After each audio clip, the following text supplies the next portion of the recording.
Hey guys, what's up? This is Jonathan Urbula. You're watching I Love Tansyong TV, a channel that highlights and celebrates the beauty of life. If you are new to this channel, consider subscribing. Just click the subscribe button at yung bell notification na katabi naman ito para ma-notified kayo moving forward sa mga upcoming uploads ko. If you're using your social media, Twitter, Facebook, and Instagram, please do follow me. It's at I Love Tansyong. And visit my blog is www.ilovetansyong.com.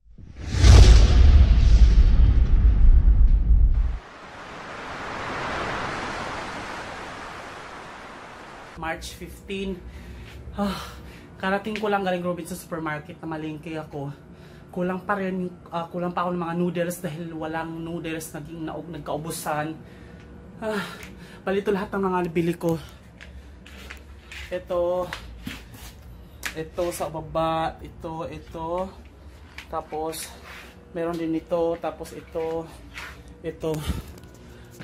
Bali, nag-hibernate na lang ako nito ng mga ilang buwan din ako lalabas.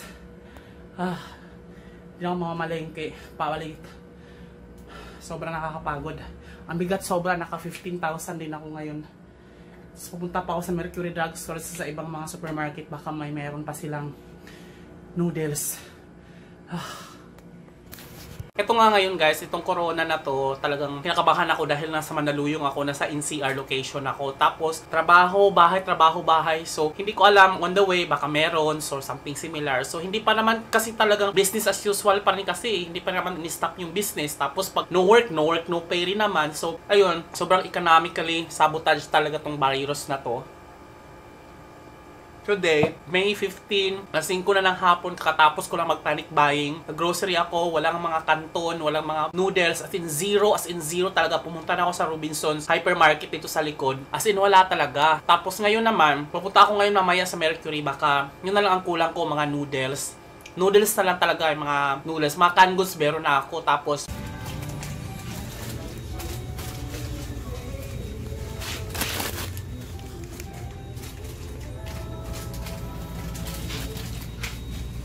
mga grocery, mga bigas, mga gano'n. Kaya na ako mag-hibernate dito ng siguro mga 2 buwan na walang labas-labas. Tapos ang kulang ko na lang gulay, sa mga gulay isda, itlog, tapos noodles. Yun na lang ang kulang ko. Bukas sa madaling araw, buta ako sa palengke, mga wala pang tao siguro niyan. Malengke ako ng good for 1 month. Sa grocery na ako, so palengke na lang, wet and dry market na lang kasi andun lahat yung mga gusto kong bilhin eh.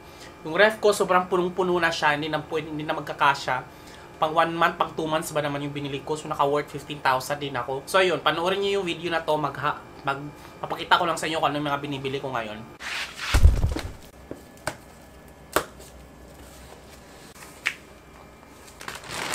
Meron akong fries.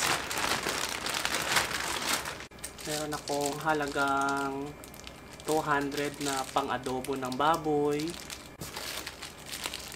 Halagang beef na 400 pesos. Bumili na rin ako ng 3 butter, gulay, gigisa ko siya ngayon. Hotdog, nuggets, hotdog ulit, hotdog, pork chop na halagang 300. This is nuggets. Another nuggets. Bumili na rin ako ng medyas. Downy na malaki. Another Joy na panghugas. Colgate.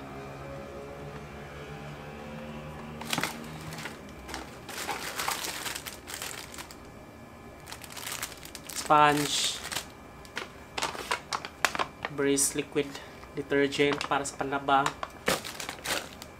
3 Albatros, Head and Shoulder na shampoo, tapos liquid detergent pa din, yan o,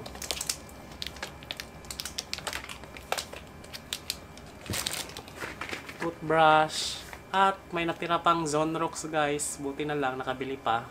Deodorant. Another Joy na panlaba. And nakakuha pa ako ng free na fabric comfort. At nakabili pa ako ng tinapay na gardenia.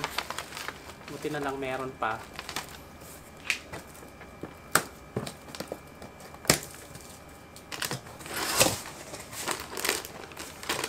Ito mga chichirya lang to guys.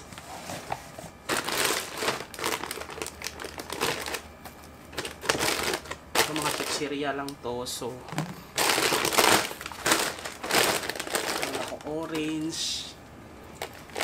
Tapos yan mga chichirya lang to. Bali kukuha na lang ako dito ng isa, mga cereals.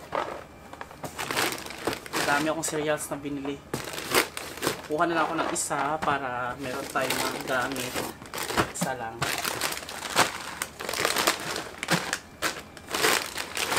Bili ako ng para sa panluto, para pancake.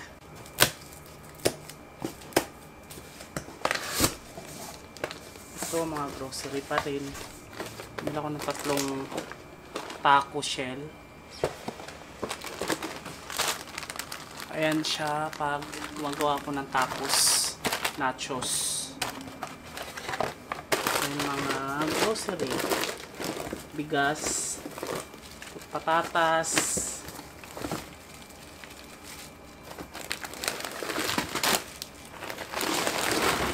10 kilong bigas. 2 ganito binili ko. Tapos mga gatas. Biscuit. Additional mga grocery pa din. Meron ako sa fudgy bar.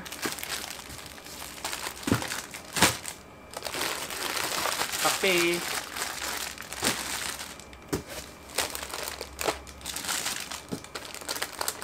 Oreo. Mga tomato paste, tomato sauce. Mga cheese powder, black coffee, Milo, ginisa mix, cheese whiz. Bili na rin ako ng olive oil, tapos vegetable oil. Ito yung pinaka Gatorade. Kailangan din ng Gatorade. Tsaka madaming Smule. Yan, mahilig kasi ako sa beer na to. Ay, ewan ko, beer ba to? Vodka pala. Itong vodka na to, ito yung pinaka gusto ko talaga sa lahat. So, nag-store ako nito mga 10. Then, ginisa mix. Toyo. Yan. Ito, mga bottled goods. Kaya mabigat to kasi puro bottled goods and canned goods. Pocari Sweat. Sobrang dami nito. Yan, Gatorade. Tapos mga canned goods. Sobrang daming canned goods guys. Yan, dami kong canned goods. Meron pasta.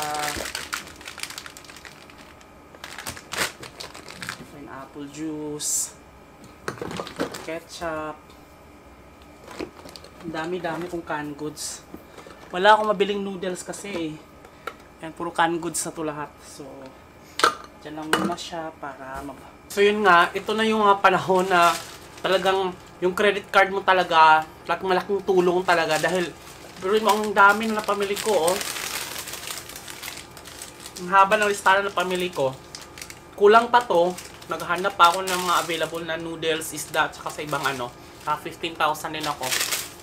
Ito yung mga panahon na talagang emergency siya. Tsaka, sino bang hindi magpapanik buying? Eh, wala na talagang, as in, ang hirap na puro dilata na nga lang nabili ko dahil wala talagang mga iba-iba pang mga mabibilhan. Maghanap pa ako sa iba. Kung maghanap ka sa iba, baka naman, mamaya, nandun na yung mga virus. Tsaka, hindi rin pwede ako makasabay lang mamaya. Diba? Hindi nga pwedeng magpupunta sa mga public mga places. Second day ng lockdown, guys. Medyo maluwag ang EDSA, pero yung kabila, medyo maluwag yung kabila, pero yung papuntang south, medyo masikip. So, business as usual pa naman, may pasok yung trabaho yung iba, hindi pa naman sinara. On Monday ng kalahating shrimp, kalahating kilong shrimp, kamahal. Tapos 15 pirasong itlog yan guys. Tapos 10 pirasong apple para may mapapak ako dito.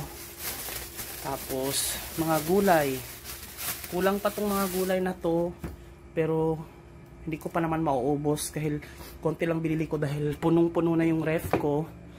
Yan yung ref ko, hindi ko na alam kung anong pang ilalagay, saan ko pa siya ilalagay.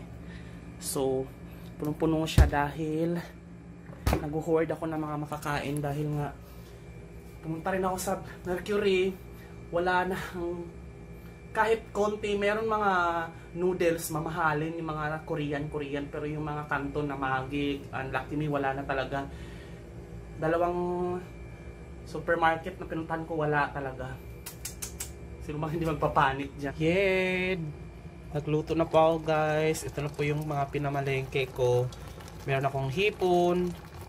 So, buttered shrimp po ang ating lulutuin ngayong umaga. So, pagsaing na rin ako.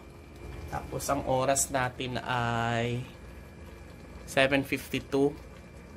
Yan. So, kakain na natin to. Mag-almusan na tayo. First day of hibernation. Medyo sealed siya. Oh!